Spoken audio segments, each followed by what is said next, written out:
The human voice. It's the instrument we all play. It's the most powerful sound in the world, probably. It's the only one that can start a war or say, I love you. And yet many people have the experience that when they speak, people don't listen to them. Why is that? How can we speak powerfully to make change in the world? Well, I'd like to suggest there are a number of habits that we need to move away from. I've assembled for your pleasure here 7 deadly sins of speaking. I'm not pretending this is an exhaustive list, but these 7, I think, are pretty large. Habits that we can all fall into. First, gossip. Speaking ill of somebody who's not present. Not a nice habit, and we know perfectly well the person gossiping 5 minutes later will be gossiping about us. Second, judging. We know people who are like this in conversation, and it's very hard to listen to somebody if you know that you're being judged and found wanting at the same time. Third, negativity. You can fall into this. My mother, in the last years of her life, became very, very negative, and it's hard to listen. I remember one day I said to her, it's October the 1st today, and she said, I know, isn't it dreadful? It's hard to listen when somebody's that negative. And another form of negativity, complaining. Well, this is the national art of the UK. It's our national sport. We complain about the weather, about sport, about politics, about everything. But actually, complaining is viral misery. It's not spreading sunshine and lightness in the world. Excuses.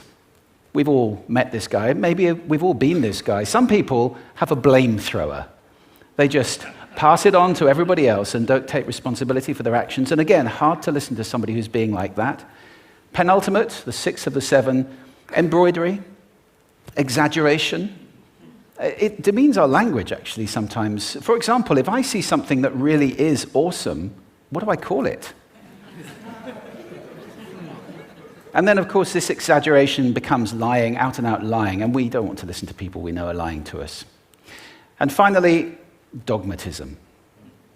The confusion of facts with opinions.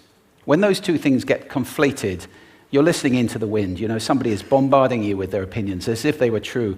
It's difficult to listen to that. So here they are, 7 deadly sins of speaking. These are things I think we need to avoid. But is there a positive way to think about this? Yes, there is. I'd like to suggest that there are 4 really powerful cornerstones, foundations, that we can stand on if we want our speech to be powerful and to make change in the world. Fortunately, these things spell a word. The word is hail, and it has a great definition as well. I'm not talking about the stuff that falls from the sky and hits you on the head. I'm talking about this definition, to greet or acclaim enthusiastically, which is, I think, how our words will be received if we stand on these 4 things. So what do they stand for? See if you can guess. The H, honesty, of course. Being true in what you say, being straight and clear. The A is authenticity, just being yourself. A friend of mine described it as standing in your own truth, which I think is a lovely way to put it. The I is integrity, being your word, actually doing what you say, and being somebody people can trust. And the L is love. I don't mean romantic love, but I do mean wishing people well. For 2 reasons. First of all, I think absolute honesty may not be what we want. I mean, my goodness, you look ugly this morning. Perhaps that's not necessary.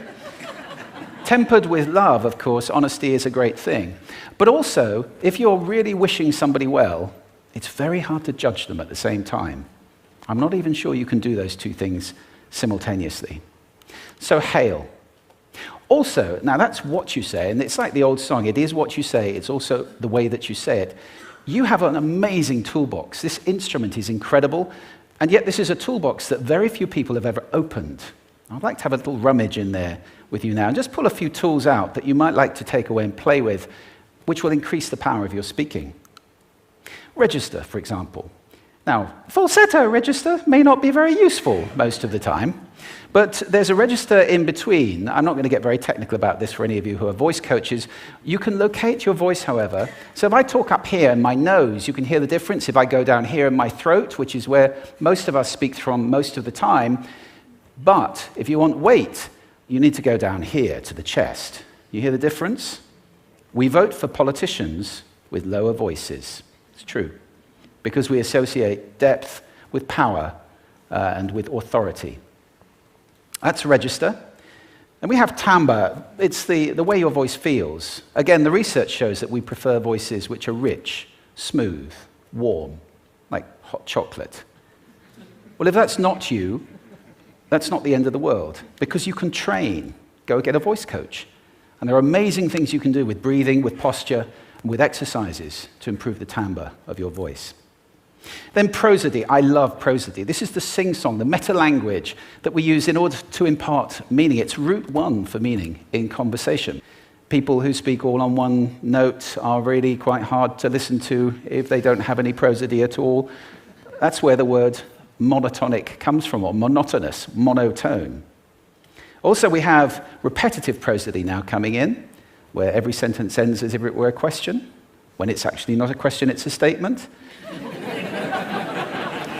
And if you repeat that one over and over, it's actually restricting your ability to communicate through prosody, which I think is a shame. So let's try and break that habit. Pace. I can get very, very excited by saying something really, really quickly, or I can slow right down to emphasize. And at the end of that, of course, is our old friend, silence. There's nothing wrong with a bit of silence in a talk, is there? We don't have to fill it with ums and ahs. It can be very powerful. Of course, pitch often goes along with pace to indicate arousal, but you can do it just with pitch. Where did you leave my keys? Where did you leave my keys? It's a slightly different meaning in those two deliveries. And finally, volume. I can get really excited by using volume, sorry about that if I startled anybody, or I can have you really pay attention by getting very quiet. Some people broadcast the whole time. Try not to do that. That's called sodcasting. Imposing your sound on people around you carelessly and inconsiderately. Not nice. Of course, where this all comes into play most of all is when you've got something really important to do. It might be standing on a stage like this and giving a talk to people. It might be proposing marriage, asking for a raise, a wedding speech, whatever it is. If it's really important, you owe it to yourself to look at this toolbox and the engine that it's going to work on. And no engine works well without being warmed up. Warm up your voice. Actually, let me show you how to do that. Would you all like to stand up for a moment? I'm going to show you the 6 vocal warm-up exercises that I do before every talk I ever do. Anytime you're going to talk to anybody important, do these. First, arms up, deep breath in, and sigh out, like that. One more time. Very good.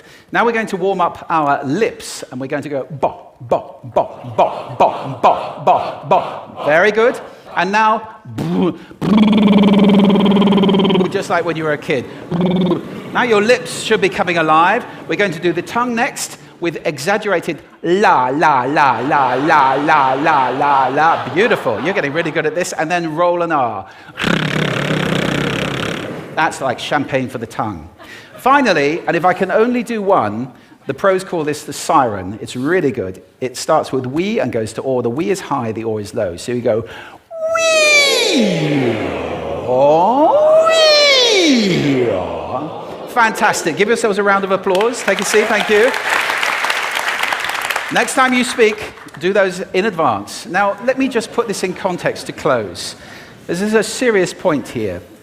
This is where we are now, right? We speak not very well into people who simply aren't listening in an environment that's all about noise and bad acoustics. I have talked about that on this stage in different phases. What would the world be like if we were speaking powerfully to people who are listening consciously in environments which were actually fit for purpose? Or to make that a bit larger, what would the world be like if we were creating sound consciously and consuming sound consciously and designing all our environments consciously for sound? That would be a world that does sound beautiful, and one where understanding would be the norm. And that is an idea worth spreading. Thank you. Thank you.